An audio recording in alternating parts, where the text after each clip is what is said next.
Сәлем достар, сіздермен бірге мен Альбина. Бүгін мен сіздерге ұсынатын рецептпен дайындасаңыздар, көршілерді шайға шақырудың қажеті жоқ, себебі иісінің өзінен олар өздері ақ келетін болады. Олай болса, видеоны соңына дейін көріңіздер. Бізге керегі ең әуелі осындай ұзынша нан, одан кейін сары май, сарымсақпен аз көк керек болады. Енді әуелі осылай нанымызды кесіп аламыз. Арасын 2-3 сантиметр қашықтықпен кессеңіздер болады. Көріп тұрғандай нанды толығымен кесіп тастамаймыз. Видеода көріп тұрғандарыңыздай тек жартылай ғана кесеміз. Достар, өз қалауларыңыз бойынша бұл жерде мен осылай күнжіт қосылған, күнжіт себілген нанды алдым. Егер қаласаңыздар, күнжітсіз нанды да қолдансаңыздар болады. Достар, міндетті түрде жасап көріңіздер. Дәмі енді өте керемет шығады. Сарымсақ пен аз көктің дәмі үйлескен кезде өте керемет дәм береді және сонымен қоса керемет иіс береді. Иісінің өзі бүкіл үйді алады. Осылай енді нанның барлығын кесіп болғаннан кейін әрі қарай аз көгімізді турап алатын боламыз. Аз көктің осындай түп жағындағы шөбін алып тастаймыз да, қалғанын барынша ұсақтап турасаңыздар тіптен керемет болады.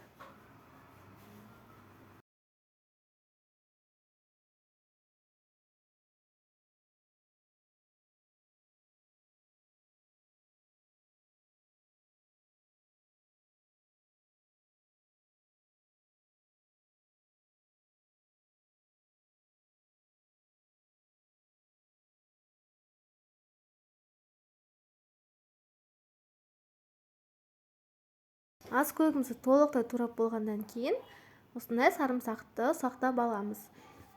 Достар, көріп тұрғандарыңыздай менде арнайы сарымсақты ұсақтауға арналған құрылғы бар. Егер сіздерде мұндай болмаса, кәдімгі пышақпен ұсақтап турап алсаңыздар да болады.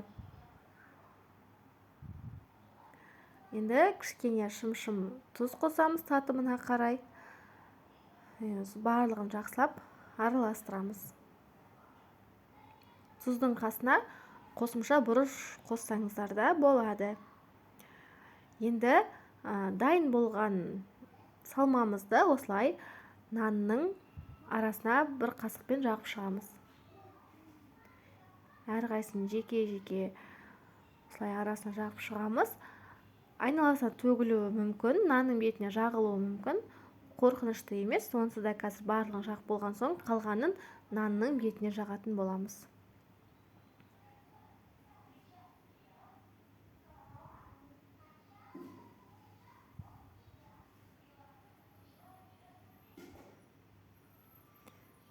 Енді осылай щетканың көмегімен барлығын жағып шығамыз.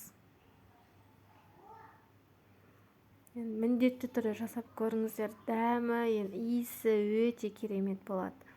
Тіпті кішкентай балалардың өзі сүйсініп жейтін болады.